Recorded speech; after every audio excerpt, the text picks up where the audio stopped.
बुंदेलखंड की सुनो कहानी बुंदेलों की बानी में। पानीदार यहाँ का घोड़ा, आग यहाँ के पानी में। पन पन पन पन तीर बोलत हैं, रन में दपक दप बोले तलवार। जादन जन्म लियो आल्हा ने, धरती धसी 2.5 हाथ। धरती 2.5 हाथ धस गई थी जिस रोज आल्हा ने जन्म लिया था। अतिशयोक्ति है, लेकिन क्या सटीक अभिव्यक्ति है एक वीर योद्धा की। वीर जिसके रण में उतरते ही दुश्मन सेना के छिन्न अंग धरती पर दिखते थे।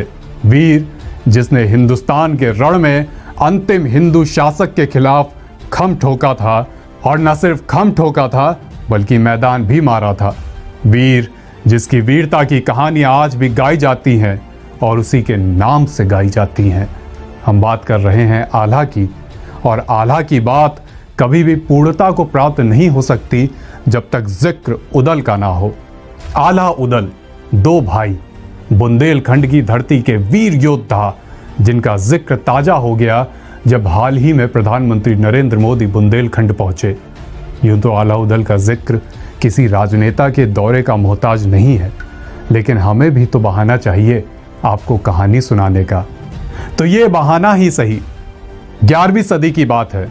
कलिंजर और महोबा पर उस वक्त शासन था राजा परमाल का। महोबा तो आज भी इसी नाम से जाना जाता है, तो आप इससे परिचित होंगे ही। वहीं कालिंजर का किला आज उत्तर प्रदेश के बांदा में स्थित है। ये दोनों क्षेत्र बुंदेलखंड रीजन का हिस्सा हैं। राजा परमाल चंद्रवंशी क्षत्रिय वंश के राजा थे। उनके सेनापति थे दसराज। सेनापति दसराज के घर वर्ष 1140 के आसपास 2 पुत्र हुए। बेटों का नाम रखा गया आल्हा और उदल। आल्हा उदल छोटे ही थे जब उनके माता पिता का निधन हो गया। राजा परमाल ने दोनों को शिक्षा दीक्षा दिलाई, दोनों को अपने बच्चों की तरह ही बड़ा करा।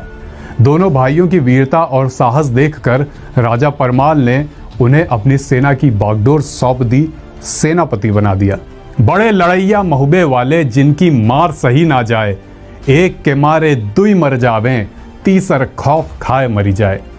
ये बात काफ़ी है आल्हा उदल की वीरता और रणकौशल का बखान करने के लिए। आल्हा उदल के बारे में कहा जाता है कि ये उस वक्त धरती के सबसे वीर योद्धा थे। दोनों भाइयों ने जीवन में 50 से ज़्यादा लड़ाइयाँ लड़ी। कहीं कहीं इनकी लड़ाइयों की संख्या 52 बताई जाती है, कहीं पर 56। कहा जाता है कि एक बार किसी ने राजा परमाल के कान भर दिए कि आल्हा की नज़र आपके सिंहासन पर है। राजा ने आल्हा की परीक्षा लेने के लिए उन्हें दरबार में बुलाया। कहा कि आल्हा, हमें तुम्हारा घोड़ा बहुत पसंद है, तुम इसे हमारे हवाले कर दो। आल्हा ने कहा कि महाराज, एक वीर अपना घोड़ा और अपना शस्त्र किसी को नहीं देता। राजा को क्रोध आया। उन्होंने आल्हा को तुरंत राज्य छोड़ देने का फरमान सुना दिया। आल्हा मान गए, कन्नौज चले गए। जब ये खबर दिल्ली पहुंची तो 1182 के करीब पृथ्वीराज चौहान ने राजा परमाल की सेना पर आक्रमण कर दिया। राजा परमाल को आल्हा की अहमियत पता चली। कन्नौज संदेशा भिजवाया गया कि राज्य खतरे में है। मातृभूमि की खातिर आल्हा वापस आए। संग में भाई उदल को भी लाए। दोनों भाई पृथ्वीराज चौहान की सेना पर टूट पड़े। दिनकर के शब्दों में कहें तो मानो चतुष्पद और द्विपद का रक्त रणभूमि में एक संग होकर बह रहा था। पृथ्वीराज चौहान, जो स्वयं एक प्रतापी राजा थे, बड़े वीर थे, उनकी सेना को आल्हा उदल के सामने युद्ध में हार मिली। लेकिन इस युद्ध में उदल वीर गति को प्राप्त हुए। वहीं आल्हा के बारे में ऐसी जनश्रुति है कि वे अमर हैं। वीरता के कारण उन्हें अमरत्व का वरदान प्राप्त हुआ था। उदल के शहीद होने के बाद जब आल्हा को अपने अमरत्व का पता चला तो उन्होंने दुख में कहा, पहले जानती हम अमर हई, काहे जुझत लहुरवा भाई। यानी अगर मैं पहले जानता कि मैं अमर हूँ तो अपने छोटे भाई को जूझने ही क्यों देता। बुंदेलखंड में लोगों की मान्यता है कि मैहर देवी मंदिर में आज भी आल्हा देवी दर्शन के लिए आते हैं। आल्हा उदल की गाथाओं को आज भी बुंदेलखंड से लेकर कन्नौज तक गाया जाता है। वीर रस से लबरेज इन काव्य रचनाओं को आल्हा कहा जाता है।